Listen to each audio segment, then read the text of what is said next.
Well, hello, friends. So, today I'm going to go over my January wrap up. As you can see behind me, Snowpocalypse 2026 has come and gone. It's been terrible, absolutely awful. So, I'm sitting out in my car today. One of my boys had an appointment. So, I thought we would talk here because at home it's just complete chaos. January was a really rough reading month. Just absolutely terrible. I started off strong. Like the first two books I read were great, and I thought, okay, great. We're going to have a good month. That did not happen. So the first book that I read was Woven by Gold. It's book two in the yeah, in the Beast of the Briar series. So it's a Why Choose fantasy romance. It's inspired by Beauty and the Beast. I'm not going to get into details, but I loved book one, loved book two. I gave it like 4.5 stars. It was great. It was my first read of the year and it was good. And then I read Medusa. I was really excited about reading this. I loved it. It was a 5-star read for me. So this is a origin story for Medusa. We have a 17-year-old Medi, and she is the daughter of Greek gods, but she is human, where her sisters are immortal.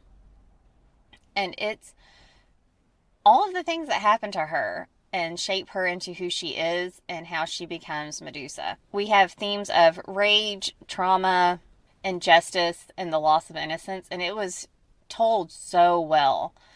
I absolutely love the characters, and I really enjoyed the story. It is heartbreaking. Please check trigger warnings, but overall, it was a great, fantastic read. And then all of my next reads are just like between 3 to like 3.75 stars. So I read book one in the Legacy series, and it is Reign of Shadows and Endings. I struggled with this book, which made me sad because everyone seems to love it.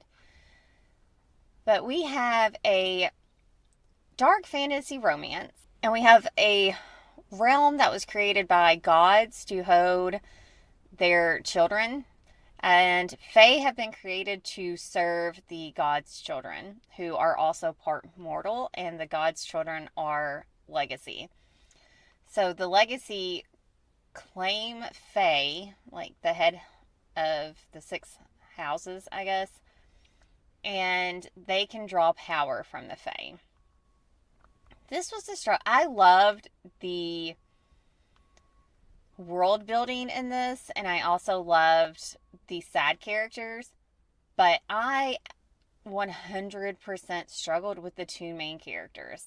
I didn't really like them. They spent the entire time just bickering and arguing, and it was a struggle for me because of that. Because I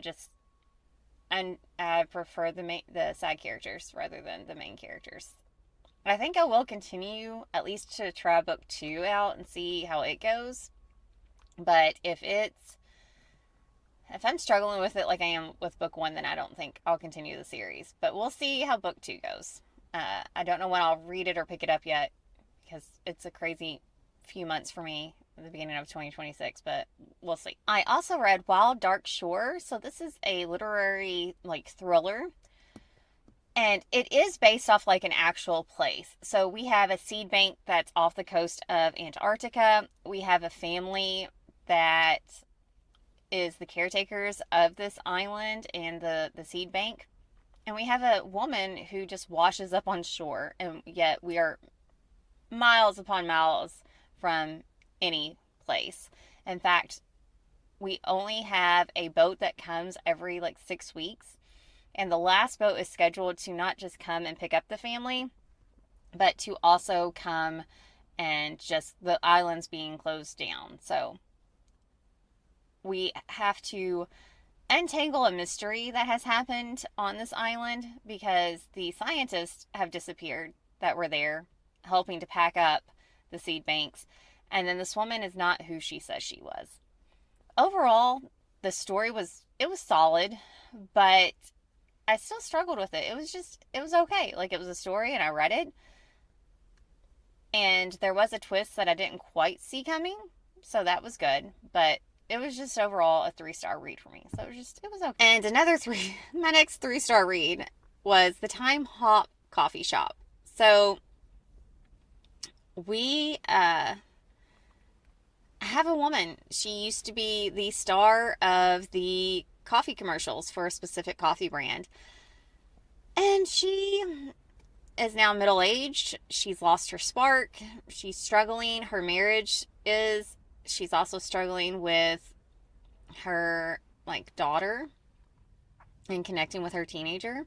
She stumbles upon a coffee shop where if you drink the coffee, it takes you to a magical place. And for her, that magical place was being inside the coffee commercial.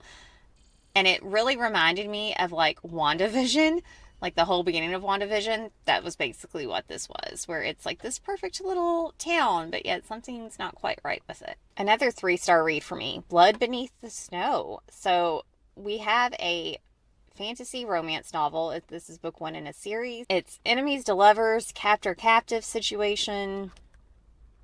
We have lots of political intrigue. I liked the political intrigue.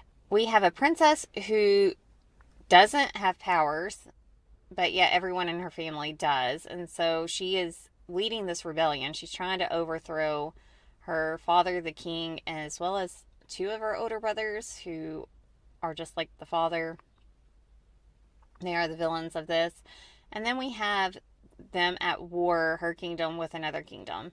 She ends up getting kidnapped by the general of the other kingdom, and he trains her because her line of succession,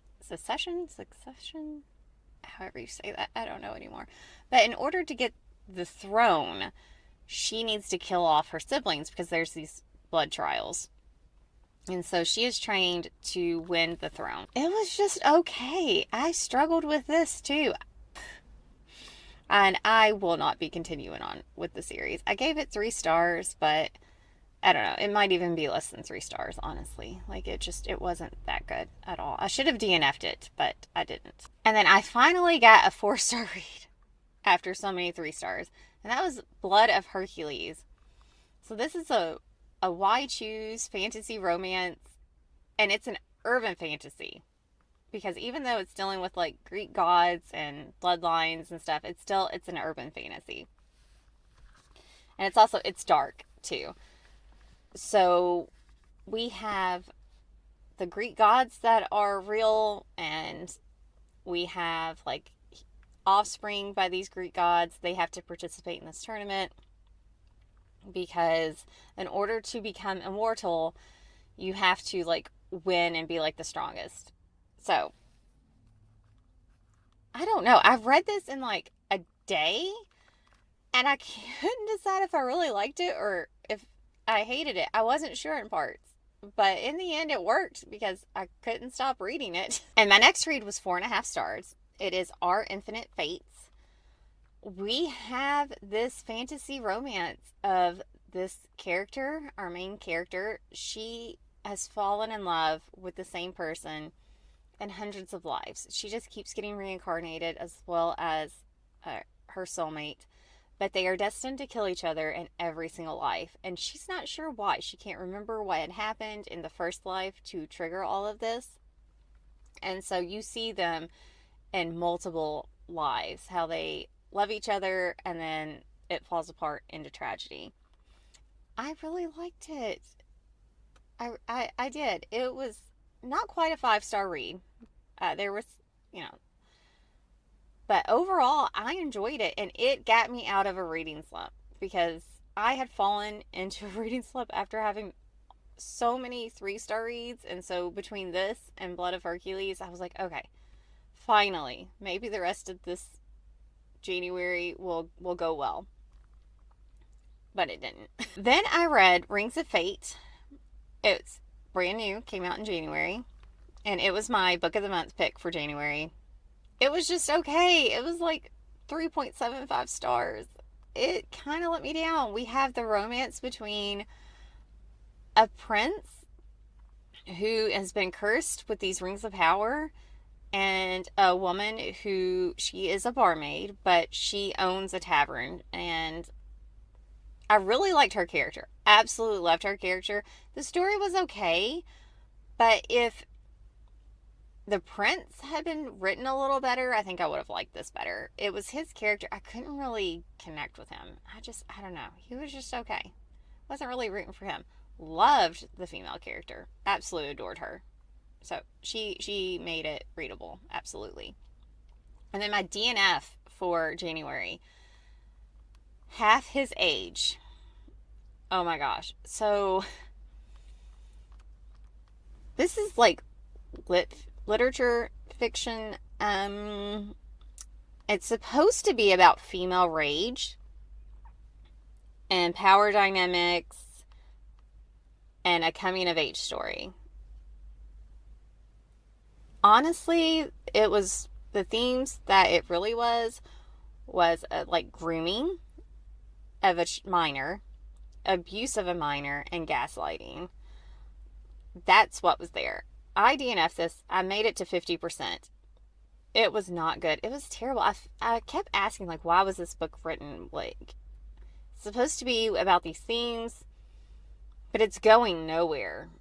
And it was really just more about shock value. That's all it was. It was just like shock. That's what it was written for. Just to be shocking and provocative. I don't even know if I'd say provocative. I'd just say shocking and gross, honestly. That's what it was. It was just shocking and gross.